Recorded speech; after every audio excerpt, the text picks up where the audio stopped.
as simple as wet stairs cost me my career. In the Royal Marines. Yep. Never mind.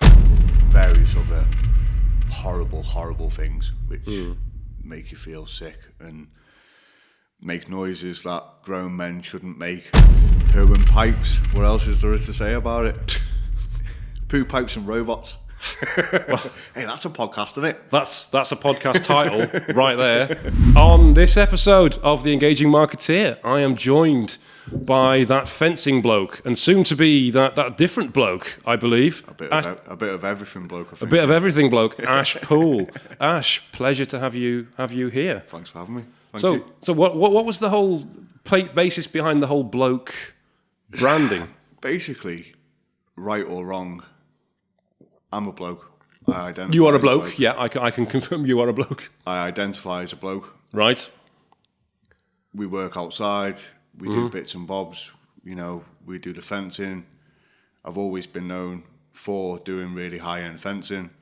So it just made sense to do it as nice, clean, simple, nice and easy name as the Fencing Bloke. That then works well when people are trying to remember who's been round to do a quote, because they'll say, who's that guy, that fencing bloke? Well, that was the guy, his name was the Fencing Bloke. So it's always worked well. I've always been known as the Fencing Bloke, which is great within the industry. So how long have you been doing that? We started 2018, so I think we're in year 5, year 6 now. I'm not very good at maths, but yeah, that's 5 years. 5 years from now. Yeah. From when? Yeah, 5 years definitely. I can fairly pretty accurately confirm that's 5.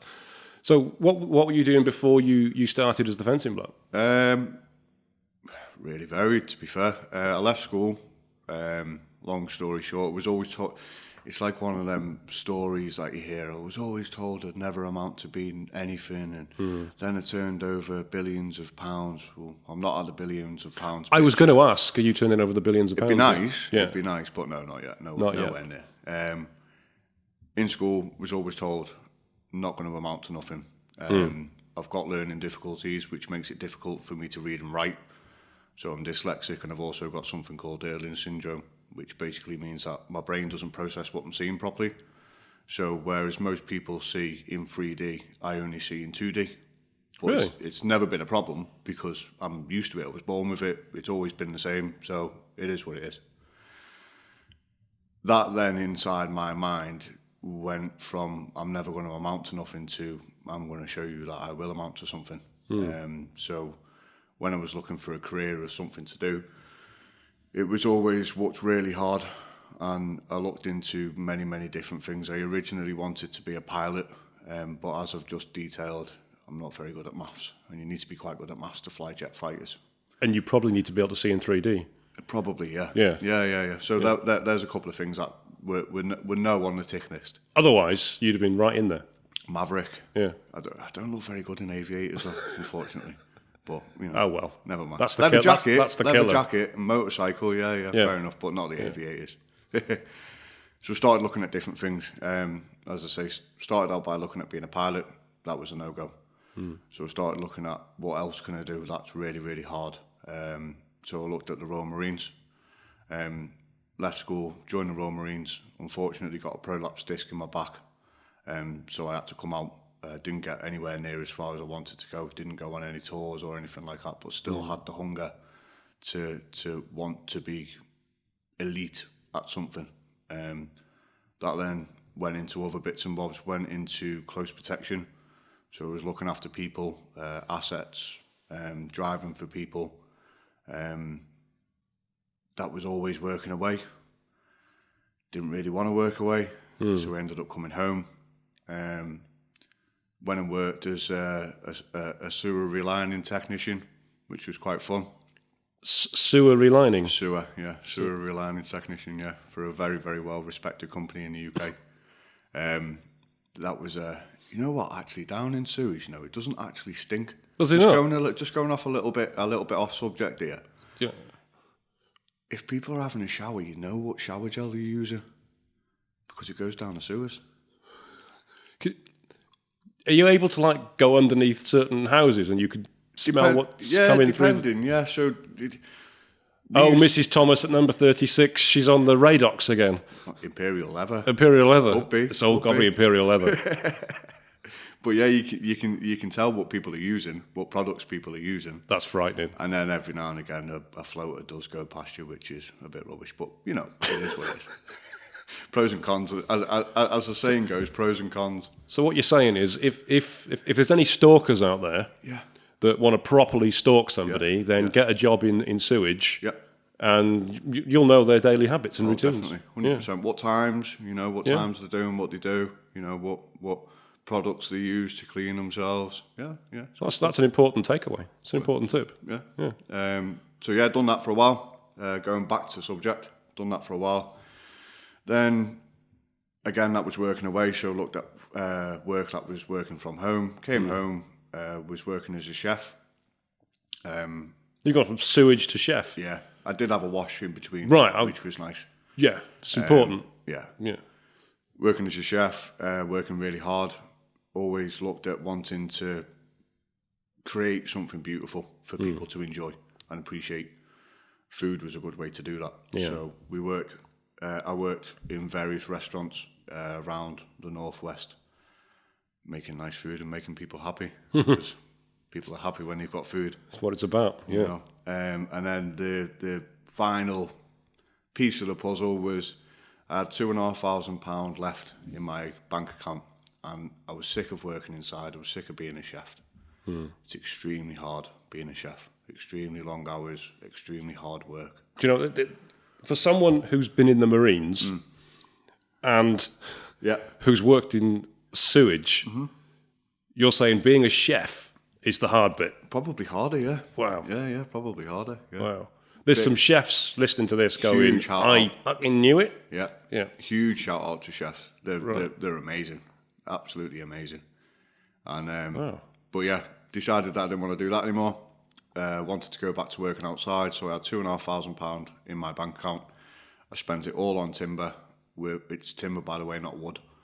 Spent it all on timber, and the rest is history. And then the company was set up as a supply only, really. So I spent all my money, bought some materials, then learnt how to make a fence panel, and took it from there. Started out as supply only, then realised that the quality of the work that was getting done it wasn't that good. It needed that little bit more, that little bit more attention, the finishing touches.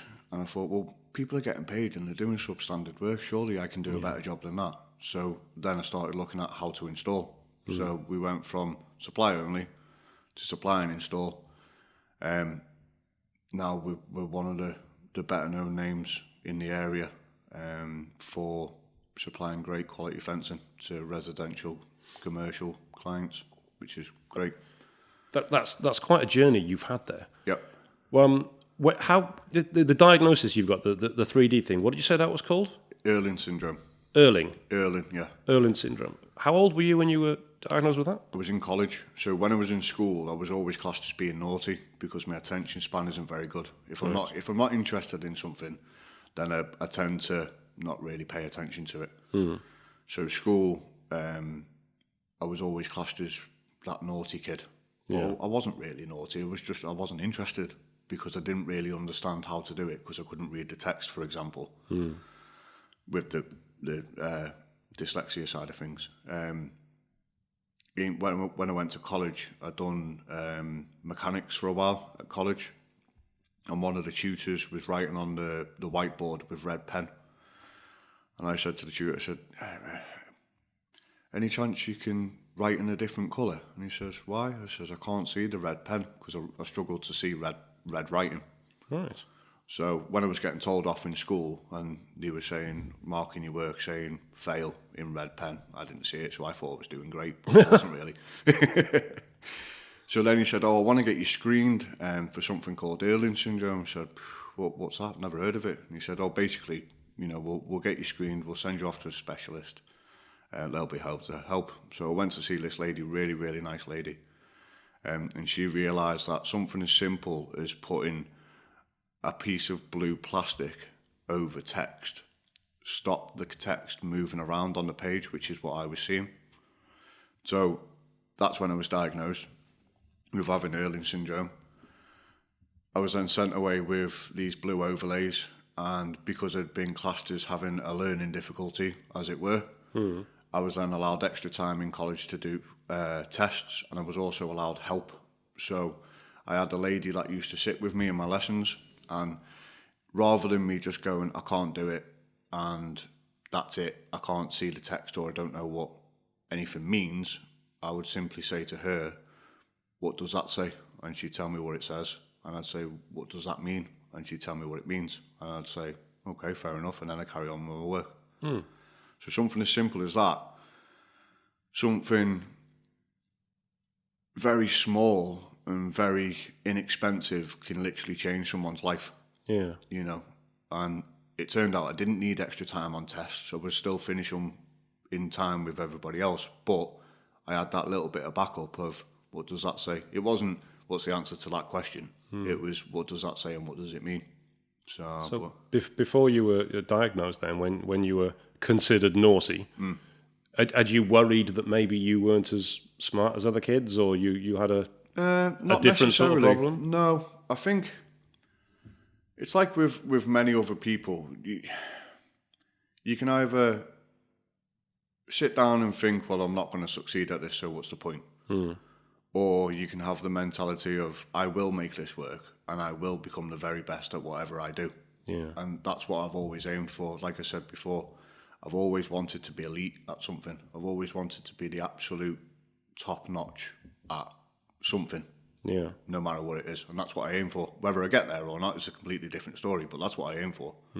So, and that reflects itself in work, not just as the fencing bloke, but in work that I've done in the past. You know, the consequences of making a mistake in previous jobs means that people can get seriously hurt or die, you know. Now, it's highly unlikely that someone will get seriously hurt or die, but I still have the same thought process behind every single project that we complete. So, but yeah. So what do you think would have happened if you hadn't been diagnosed?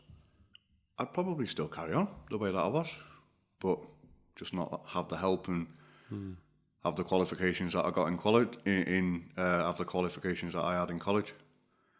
So they definitely helped in college to get the qualifications, definitely. Because not all schools and all colleges, for example, they don't all identify things like that. They don't all offer. I believe it's a hell of a lot better now. A hell of a lot better now, compared to what it was when I was a whippersnapper, as it were. Is that even a saying anymore, whippersnapper? I think the fact that you're using it means that past tense, it's okay to use, and it does mean that you are older. But what year was this, or decade even was?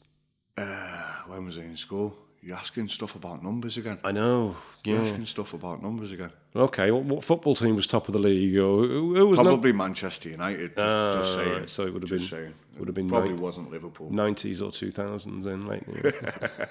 It was after 1990 then, put it that way. Yeah, it was. It was after 1990. Yeah, yeah. Liverpool didn't have anything after that point. No. Yeah. So at what point then did you decide, right, I'm going to join the Royal Marines? It was when I found out that I couldn't be a pilot. So I thought that being a pilot would be the hardest thing that I could physically and mentally do. And what made you want to be a pilot? Because it was hard. It was hard. I'm noticing a pattern already. Yeah. If it's hard, I want to do it, and I want to do it well. You know, there's no satisfaction in just going through a life the easy way. Not challenging yourself. Was this a commercial pilot, or do you want to be an Air Force pilot? Fighter pilot. Yeah. Of course. Yeah, obviously. Yeah. And then maybe a test pilot and possibly astronaut after that. Oh, I didn't think that far ahead. That's the normal path for pilots, isn't it? They do that. They try these jets that no one's got the balls to even try. In effect, really, I could have been Tim Peake, really, couldn't I? You could have been Tim Peake. There is literally no difference between you and Tim Peake. I'm a bit better looking though. Yeah. But except that he probably looked good in aviators, and that was it. Definitely. That was it. So you couldn't be a fighter pilot. You decided, right, I'm going to join the Royal Marines. Yep. I had a friend in school, a guy called Owain. It was his dream. It's always been his dream to join the Royal Marines. And I believe he did eventually. Right. But he had quite a challenge to get there because let's say it's not an easy process, is it, to actually pass the test to qualify? Yeah. What was that like? So you've got to do something called a PRMC, which is a potential Royal Marines course, where you go down to Livingston Commando and basically do, I think it's 3 or 4 days of basically getting beasted, which is their way of saying they just thrash you from one place to another. And the first time I actually failed it because they do a run at the start of the course. I think it's 7.5 minutes, if I remember rightly, to run 1.5 miles. And I wasn't quick enough. And that was the very first test. So I presume this is kitted up as well. No, not on the potential Royal Marines course. No. So you go out, you do your run, you come back. I was told that I wasn't quick enough, so got put in the group of failures, as it were. But like with everything, you can think of it, well, is it a failure or is it a lesson that I can learn? So then I was told that you can either call it quits now, go home, everything's fine, it is what it is, book back on another course in the future and we'll take it from there. Or you can accept that you've failed, you've not passed this course, but you can stay and complete the rest of the course if you want to. I chose, as normally, to stay on and do the rest of the course. Of course. Yeah. I wouldn't expect anything less of you.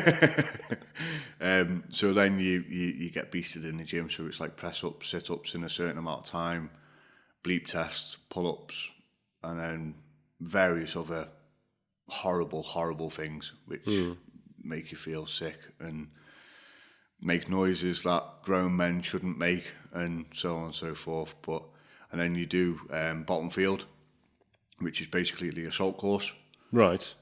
So you do that in a time. There's various lessons and loads and loads of different bits and bobs, as well as interviews and theory side of things. I passed the rest of the course, but obviously failed at the first hurdle, which was I was a little bit too fat to run fast enough to do the first test. Went away from the course as I failed, came home, straight away booked on the next course available. Because you knew you could pass it. Yeah, I just needed to run that little bit faster. Trained hard again. I was running, obviously, I'm sure you all know, but the mountain's not too far away, Snowdonia. So I used to run up Snowdonia mountain and then walk down and then run up it again. So I increased the training to running up it 3 times instead of 2. Went back to do the course again, the PRMC. Jumped on the course. This time I passed the run at the start, the 1.5 mile run. I wasn't told my time, and if I'm honest, I don't think I was quick enough the second time. Really? But people remember things, and the people that were there the second time were the same corporals that were there the first time. And I genuinely think even now that my time wasn't fast enough the second time either. But they seen the spirit that was inside of me, and the what's the word? Determination. Yeah, to make sure that I was able to wear that cap badge. And as I say, I don't think I was fast enough the second time, but I did pass somehow. But he didn't tell me my time. Wow. Then I went on to the rest of the course, passed the rest of the course again, and then came home. Was given a date to join up and start my training. Wow. So, yeah, all good fun. Was the rest of the course that you did easier the second time? No. Instant reaction, no. No, it wasn't. No. Obviously, you know what's coming, so it makes it a little bit easier, but... Yeah. And you know you've done it. Yeah, you know you can do it. But anybody can do anything. You can do anything if you put your mind to it. You just got to have the hunger to do it. But yeah, all good fun. So that was me, out of school, into college, diagnosed with learning difficulties, aimed high, as high as I could, Royal Marines. And got it. Went into training, managed to get it, failed the first time, got it the second time, got prolapse disc in my back, can't do anything about that. So at what point was that discovered? That was towards the end of training. Was it? Yeah, so the training is 32 weeks. 32 weeks? 32 weeks, yeah. Jesus. It's the longest basic training in the world. Wow. It was towards the end of basic training that I got a prolapse disc in my back, and it wasn't even for anything good. It was not as if I can say, I was fighting a shark and, I'd done this. That's the first thing you thought of? Yeah. Fighting a shark. Or, I don't know, I jumped off a cliff and hurt my back. No, I fell down the stairs, and I wasn't even drunk. Oh, dear. Yeah. So, something as simple as wet stairs cost me my career. In the Royal Marines? Yep. Never mind. Now I'm the fencing bloke. No, you're the fencing bloke. Silver linings. And you still qualified as a Royal Marine? I still wore the cap badge. Yeah. Unfortunately, I didn't make it to get a green beret, which still haunts me to this day. But I'm lucky enough that I have wore a cap badge, and if I'm honest, I did steal my cap badge as well, which you're not allowed to do. I was gonna say you just cut that bit. Cut that bit. You won't cut that bit. Please do. Anybody from the MOD listening? He's bluffing. He hasn't really. No, I haven't got it. No, the same as I don't speed. That's a different department, I think. Yeah. Yeah. 95's not speeding, is it? No. Kilometres. Just say kilometres. Kilometres in a 30. So you, after you did that, you said you became essentially like a bodyguard. Yeah. So close protection. So basically looking after people, looking after assets. I once had a detail looking after a racehorse, which was interesting. Anything high value, we used to look after in teams. Okay. But yeah, that was fun.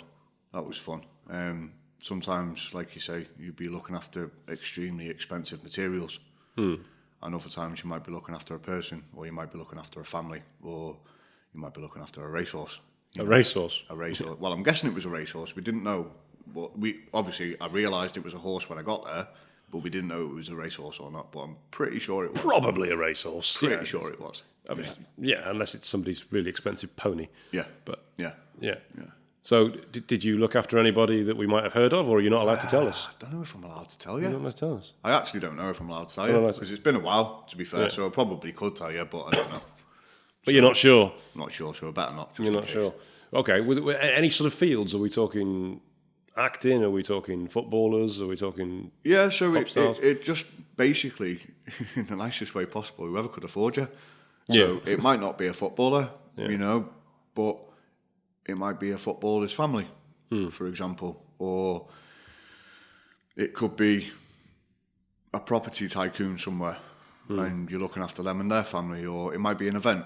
We've done quite a few events at like the O2 and stuff like that, where you'll be looking after the VIP area for a big boxing event or UFC event or whatever, and you go down, make sure that all the VIPs are all safe, but they all have their own close protection details as well, looking after them. But we're just there as a little bit of added security, as it were.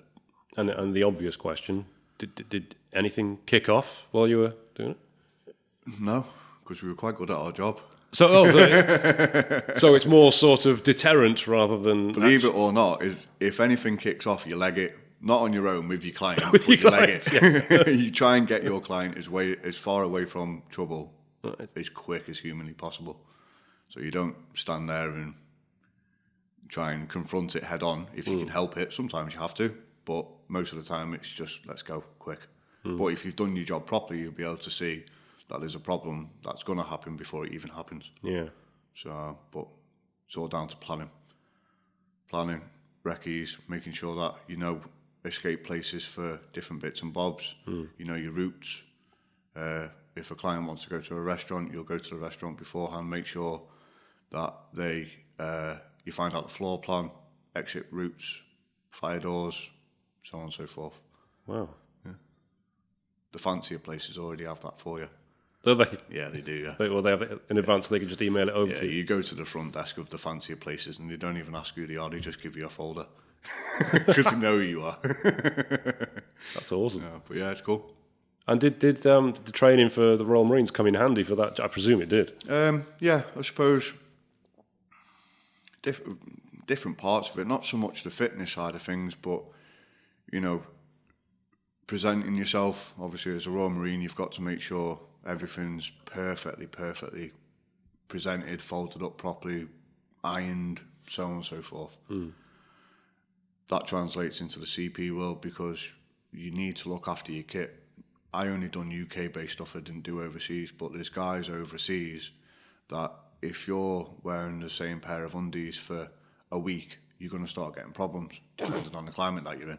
You like would Dubai, anyway. for example. Exactly. Yeah. You're going to have bigger problems depending on the areas that you are. Well, people aren't going to go near you. No, which is good. Which is good, yeah. That might be a tactic, actually, thinking about it. But yeah, you've got to look after yourself. You've got to look after your kit. Yeah. Kit's very important in both worlds. You've got to look after your client. You've got to look after your oppos, make sure that everybody's working together, teamwork, and dealing with stressful situations and high intensity situations. There's always fight or flight, isn't there? But you've got to be kind of in the middle. You don't want to just leg it and then go, I haven't got my client. But you don't really want to stand there and say, stand behind me, I'll protect you. I'll protect you. Because you just never know what's going to happen. So you've got to have a good strategy of the best of both worlds, really. Yeah, to be honest, what was going through my mind there when you talked about that, I'm thinking of the Patrick Swayze film, Roadhouse.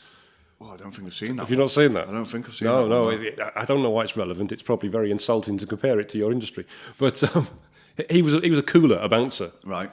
But he was like known as the best bouncer. Yeah. And he went into this club that was really rough, and then they were all like, fights breaking out every single night, throwing bottles, people getting stabbed and stuff. Yeah. And he had to evaluate all of the bouncers. He was living in Birkenhead. He was working in Birkenhead. He was in Birkenhead, yeah. It's all set in Birkenhead. Right, cool. Yeah.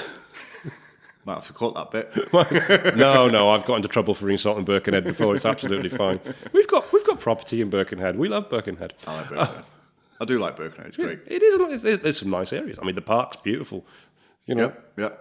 Central Park in America is based on Birkenhead, which a lot of people don't know in New York. Yeah. Good point. But anyway, in Roadhouse, he has to evaluate the bouncers because some of them, as you say, with the fight or flight, some of them deliberately start the fights themselves because they want the confrontation. Right. They want the aggro. They want the fight. Yeah. And they all get sacked on his first day because he identifies them. They're not the kind of people you want in the business. 100%. And I imagine it's similar for yours. If there's people like that who are physically able to take care of themselves, they've got all the skills for the job. 100%. But if they look for trouble, it's not going to work for the business. Yeah.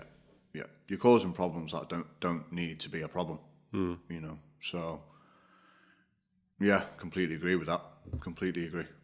Yeah. There needs to be a balance between the two, really. I presume in that business as well, you were making pretty good money. From what I see from films and telly, it's quite well paid. Well, it wasn't always looking after people. It was also looking after materials. So, you'd be looking after extremely expensive stuff, and that was called asset protection because you're looking after people's assets. So that was like, you'd be looking after specialist machinery that, fair enough, it costs a hell of a lot of money, but it's the time that it takes to replace it as well, which is the value, because time is valuable as well, so there's that side of things, but the money side of things can be good. You're not necessarily doing it for the money, even though it is nice. You're doing it because you want a bit of pride and you want to do a good job with what you're doing, and it was the same with the Royal Marines as well, I believe, right or wrong. I think the Royal Marines in training, I think they're the lowest paid soldiers in training, because you've got the mentality of, if you're here for the money, it's not the right place for you. You need to be here for the cap badge because you want to be proud to wear that cap badge, not you just want to cash in and make loads of money and off you go. It's not really like that. You want to take pride in what you've achieved and what you're aiming to achieve. So what made you then want to leave the protection business? It was because we were working away a lot, all over the country, doing different bits and bobs. So it was time to come home, looked at different stuff at home, didn't really have anything that took my fancy, so I ended up going to the fail-safe, which is working away again with one of my friends who offered me a job working in the sewers. that was working all over the country as well. But it was good. I enjoyed it. It was interesting. There was different pieces of machinery. So there's different pieces of stuff floating past. Well, there's that as well. Different pieces of machinery and stuff that we used to look after. We used to have like these special camera robots and cutting robots. Oh, now you're talking my language. Oh, I used to look after and maintain them as well. Yeah. They were good. They were interesting. You know, cleaning them, obviously, as you have to, but maintaining them as well. Cool bits of kit. Really, really cool bits of kit. You know you're living when you got to clean poo off your robot. Yeah. Living the dream. Living the dream. Back of the net. Yeah. If they could see me now. If they could see me now wiping poo off a camera robot, they'd be so jealous. But yeah, maybe not. That it was cool. It was interesting. Yeah. You know, like, again, it was hard. You know, long hours. Once you've put they're called liners. So basically, what used to happen is if there was a pipe that had broken underground, you'd install a liner, which is like a sock which has been impregnated with resin. Right. And then you basically tie it off like a sausage. And then we used to do a curing process called steam. So you pump steam through the liner until the resin goes off, because it's a heat-activated resin. Then you cut both ends off. Then you'll send the cutting robot in to open up the connections, which then lets people's houses pipe join to the main line. Right. But once there's a liner in the ground, you can't go home until it's done what it needs to do. Otherwise, you can have big problems. Big problems. So yeah, long hours. Interesting stuff. Stuff that I never even knew existed. I think it's called No Dig Tactics or something. There's like conferences and everything on it. No dig. I don't know. It's No Dig something. Right. But yeah, there's a big, massive following for that kind of stuff. I don't really know why, if I'm honest, because it's clever. It's clever. I guess if you're into something, yeah, you really get into it. You're into it. Yeah. So what sort of? I've got to ask this. I mean, people flush stuff, don't they? Oh yeah. Have you found anything weird? There was always the usual, you know, wet wipes and earbuds and nodders and stuff. Nodders? Nodders. What's a nodder? Sorry. Come on, Dan. Yeah, I'm from South Wales. I don't use the phrase nodder. Fair enough. Yeah. I know. I get what you mean now. Yeah. Yeah. Stuff like that, you know. And then the big problem that they were having, I don't know if it's still a problem, but was fat. So people pouring chip fat and stuff down the drains, and then obviously as fat cools down, it goes hard, sticks to the edges, and then you end up with blockages. That's what they call a fatberg, isn't it? Fatberg, I was just going to say about that. There was a humongous one in London a while ago, wasn't there? Where it just all gets together and bits stick to it. And Yeah. Didn't find anything interesting, which is some people have as the tales tell. You know, people have found jewellery and stuff in the past, but I wasn't lucky enough to find stuff like that. Nothing like crocodiles or alligators or something. No, that was on a film, that wasn't it? Oh, it was many films. There is a film. I think it's just called Alligator. I think. Oh right, okay. Where it's pet is flushed down the toilets and we didn't see any. Obviously grows huge and then starts killing people in the. I think it's in the New York subway sort of thing. Fair enough. But yeah, no alligators. And of course, the Teenage Mutant Ninja Turtles, they were flushed down the toilet. I didn't see them. Didn't see them? No. Seen quite a few rats. You see them. Yeah. But they tend to clear off as soon as they keep hear to themselves. Keep themselves to themselves. Yeah. But yeah, that's poo and pipes. What else is there to say about it? Poo, pipes and robots. Hey, that's a podcast, isn't it? That's a podcast title right there. Poo, pipes and robots. Yeah. I like it. Nick will be editing this, so Nick, I think we found our title. Poo, pipes and robots. That just covers all the main bases, doesn't it? Yeah, all the we interests. may as well call it quits now. Yeah, That's yeah. it, done. We've peaked. We've peaked. Yeah, it's all downhill from here. So, while you were submerged, not quite literally, hopefully, in your poo pipes and robots, what made you think, I want to leave this behind?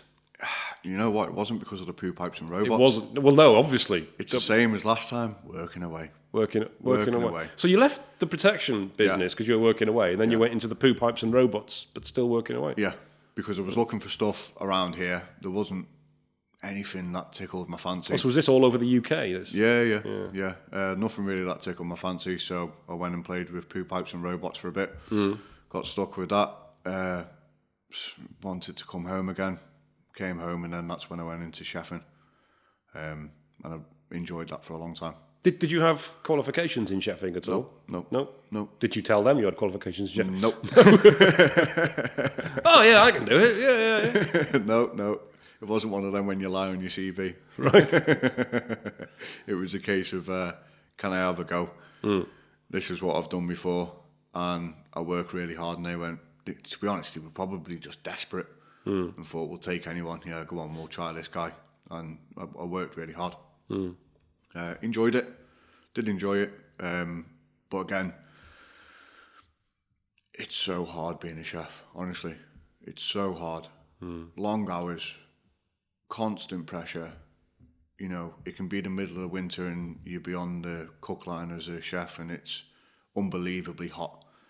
You've got many, many, many, many people relying on you to provide them with a good night out.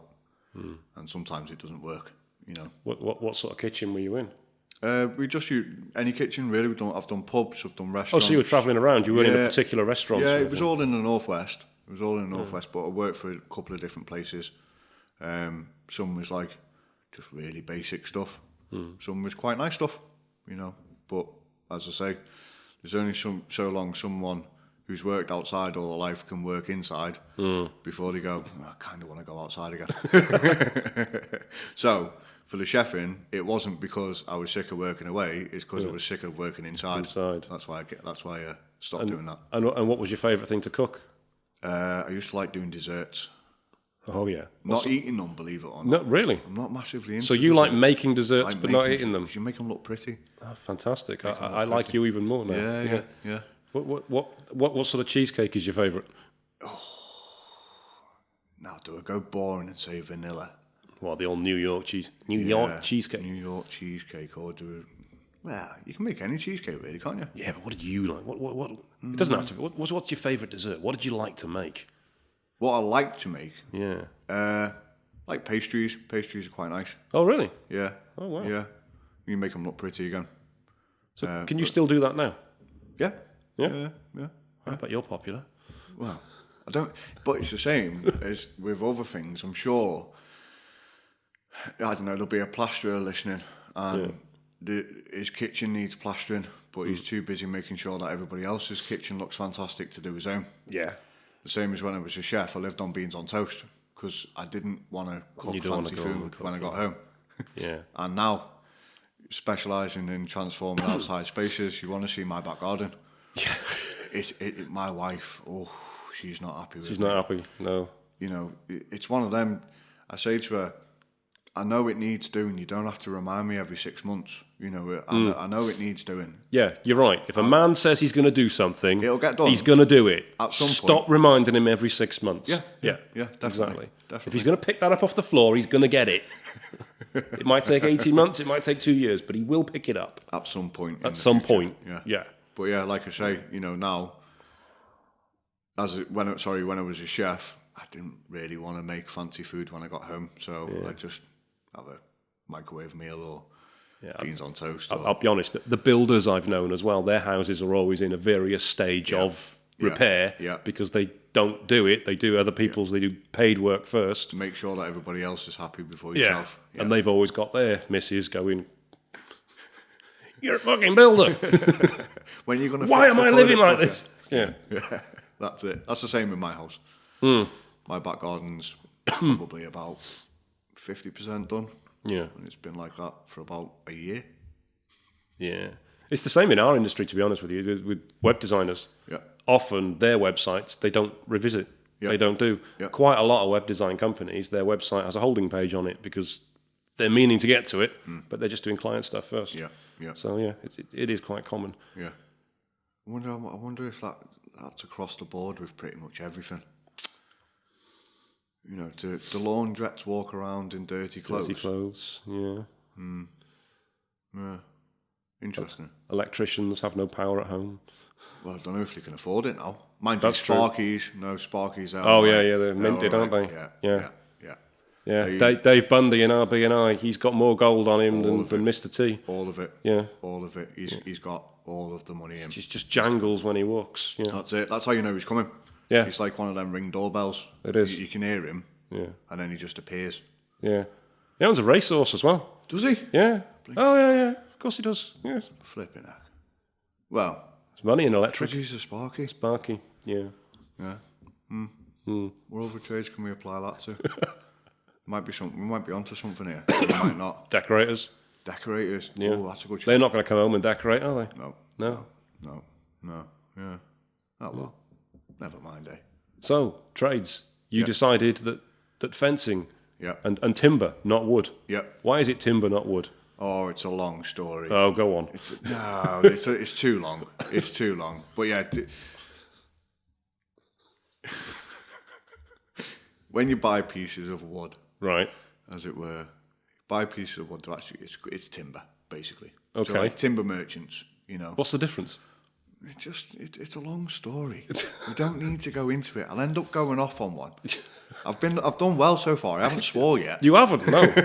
I've slipped a few in, but yeah, you haven't done it. I'm trying my best not to. I'm on my best behaviour. Yeah. You know, but yeah, we're not. And you're indoors as well. You can't be happy about that. No, but it's quite cold. It is quite cold. So that's good. Yeah. You haven't treated me to any heating today. Well, that's because it's noisy. It's really noisy. See? Yeah. Specialists in your field. Yeah, got to cut the sound I'm down. sat here thinking, why hasn't he put the heaters on? You're thinking, I can't put the heaters on because then no one will hear us. Yeah. So, yeah, fair enough. But yeah, so timber, not wood. Timber, not wood. It's just timber. It's just timber. It's just easier. Timber. I don't think we're going to find out why it's timber, not wood. No. Honestly, I'll end up going off on one. It goes too far into it. There's different definitions of when you call things timber. You call it wood at a certain point. You call it lumber at a certain point, and so on and so forth. Lumber? Yeah. When does timber become lumber? Why does your eyes keep on lighting up when I'm saying stuff why does... Because this is the kind of nerdy stuff I like. When does timber become lumber? Google it. Oh. Google it. That's a good one to say, isn't it? Google it. It is, yeah. Well, that's good content for your website. Yep. When does wood become timber? Timber become lumber? What's the difference? I could do a blog on that, couldn't I? Because people are going to listen. Yeah, they're going to be googling it now. Yeah. And you may as well have the answer. May as well, but they would have already found out because they've googled it. No. Well, you see, the schedule. This doesn't go out for a couple. This doesn't go out for a couple of weeks, so you've got time. Okay, fair enough. Plenty of time. Fair enough. Plenty of time. Fair enough. But yeah. So yeah. So hopefully, anyone googles that now, Ash's website shows up because he's done it. Hopefully. One camera. Got cameras everywhere. Hopefully. So yeah, what made you want to actually do that? I don't know, to be honest. Good answer. Excellent. It's true though. I don't really know. You know, I was looking at different bits and bobs to do, and I thought, should I start a business? Should I go and work for somebody else? What do I do? One thing that was for sure, I wanted to be outside. Another thing that I was passionate about is making sure that it was something that I could be creative with. I wanted to make people happy, and I wanted to solve a problem. So fencing fits in with that. Ticks all those boxes. Yeah, you know, you can be creative with it. I get to use tools, which is nice. It's very, good. Use nice materials and solve people's problems, and talk to people, find out what the problems are, not just go in and say, what do you want? I want this. Okay, it'll cost you X amount of money. Why do they want it? Think of the bigger picture, do you need this fencing because you've got a dog? Or are you getting a dog? Or have you just come and moved into this place and it's not fit for your needs? Have you got children? Is there going to be landscaping going in there in the future? If so, we need to do it like this. Rather than just go in, throw it in, get paid and get gone. Yeah. We don't do that. We want to do it where people are getting what they want, because it's bloody expensive, and it's a cost that people don't. You don't get paid every month and go, right, there's my mortgage money or my rent money, there's my food money, there's my bills money, and then that money there is because I might need a fence in the future. Yeah. Hey. Sorry about that. That was Homer Simpson on the Simpsons Tapped Out game, interrupting us, shouting "better them than me." Fair enough. I didn't put my phone on silent. Oh dear. No, it's okay. It's okay. Never mind. It is what it is. Let's pretend Homer never did that. Yeah, it is what it is. We'll just pretend. It's fine. Yeah, it's fine. But I don't know where was I? You were solving people's needs. Yeah, solving problems. Because it's expensive. It is expensive. Yeah. It is expensive. To do it properly, it's expensive. You buy cheap, you buy twice, unfortunately. Yeah. And that applies to many, many, many different things, And I heard in I don't know if this is right, in the carpentry game, that if you measure once, you cut twice.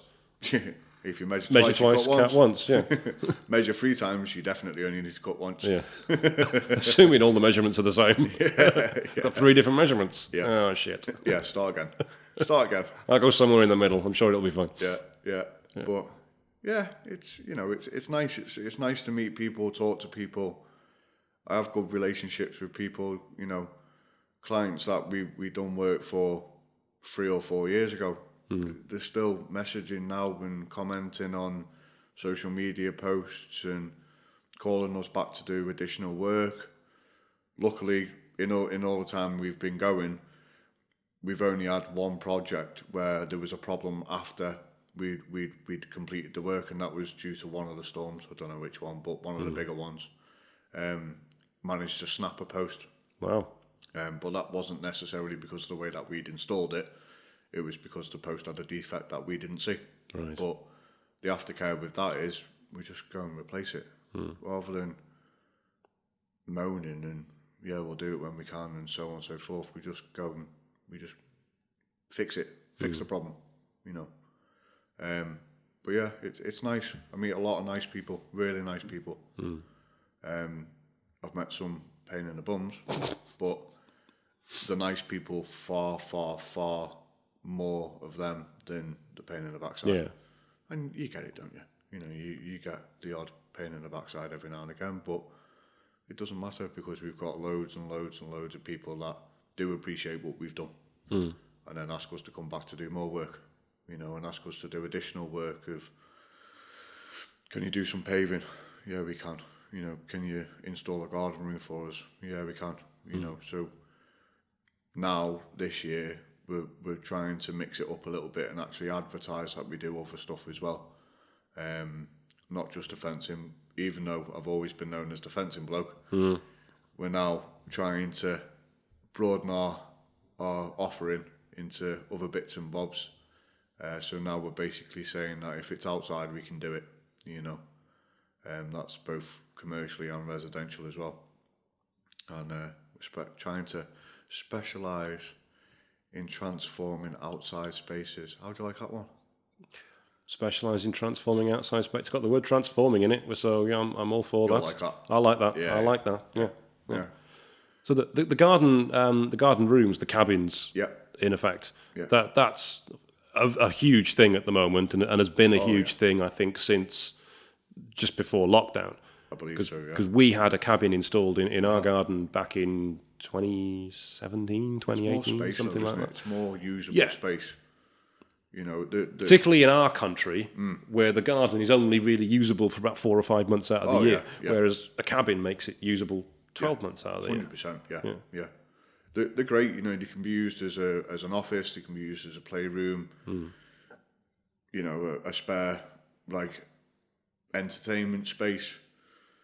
And if you get the right ones and get them installed by people that know what they're doing, they'll last a very, very, very long time. You can get... It's funny because in the summer you see all these companies pop up of...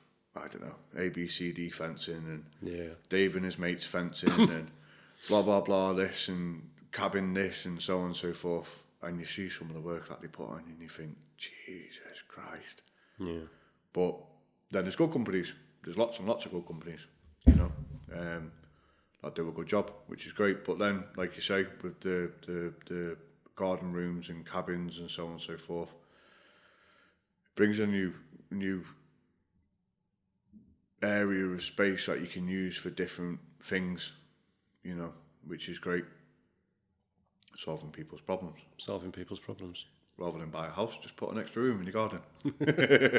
Yeah, well, that's part of the big reason of it, isn't it? Yeah, because obviously with mortgage prices going up, people are struggling to afford to be able to move. Yep. Possibly they've got reduced equity in their house. Maybe they have no equity at all.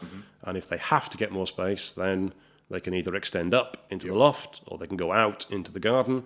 That requires planning permission of the builder. Yep. Or they can have a cabin. Yep. Which, some garden rooms do need planning permission though.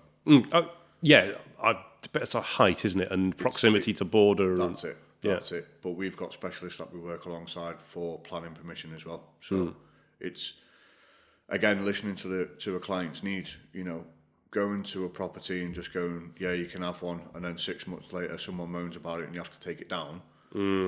We like to provide a service where, okay, there might be a problem with this. Shall we get another company involved that we work alongside, which we do, and we have done in the past and we will do in the future. Yeah. Then problems can either be solved as, we don't need planning for that, let's go ahead and install it. But it's always good to spend that money and get that definite, decision of, we're fine, let's go ahead. Yeah. I believe it's so many metres from the border, isn't it? Yeah. Is it 2 or 5? I think it's 2 metres, Or 2 metres from the border. 2.5 metres tall you're allowed within 2 foot of the boundary, something like that. I'm not the specialist in that. I think it's 2 metres of the boundary. I think you're right, 2.5 metres in height. Yeah, I'm not the specialist in that. Because the cabin we've got is over 2.5 metres at the front. But it's not at the back. Yeah. And it's not 2 metres away from the border at the back, but the height is 2.5 or 2 metres, whatever it is, away from the border. The one side of us, it is too close. Yeah.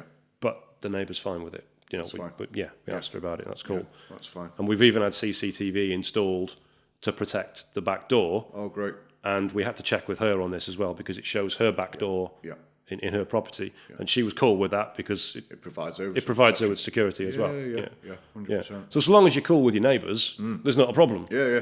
The problem is, of course, a lot of people in the UK are not cool with their neighbours. Well, yeah. But that's where we come in with the fencing side of things, because we can provide a boundary between you and your neighbours. Well, that's one thing I wanted to ask about with fencing. When somebody has a fence in their back garden, say, for example, they've got a neighbour to the left, a neighbour to the right, and a neighbour at the back. Yeah. How does the payment work for that? Oh, you've thrown me under the bus there, Darren. I have. You've thrown me under the bus there. It's up to the client. It's up to the client. If people want to share the cost, they can share the cost. If they want to pay for it themselves, they can pay for it themselves.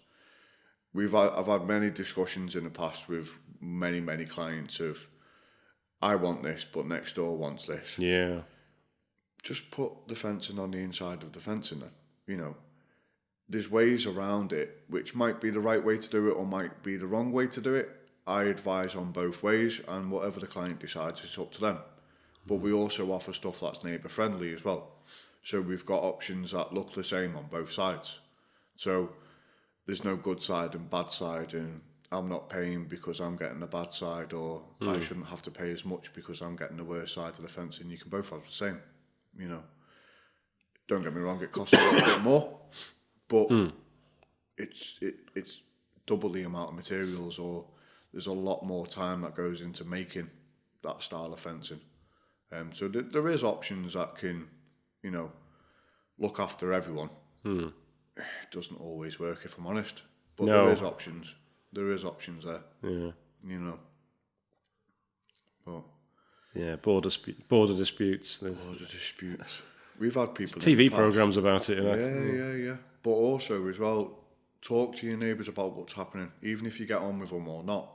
If you're looking to install a fence along the boundary line, tell your neighbour that it's going to happen, because people like us or other fencing contractors or landscape designers or whatever, they're there to install the project. They're not there to play negotiation with you and your neighbour. You know, and time is money at the end of the day. And if you're stood there talking to a next door neighbour of your client, that's time. It's taking time to solve an issue for you to carry on doing your job, which is, it's not fair.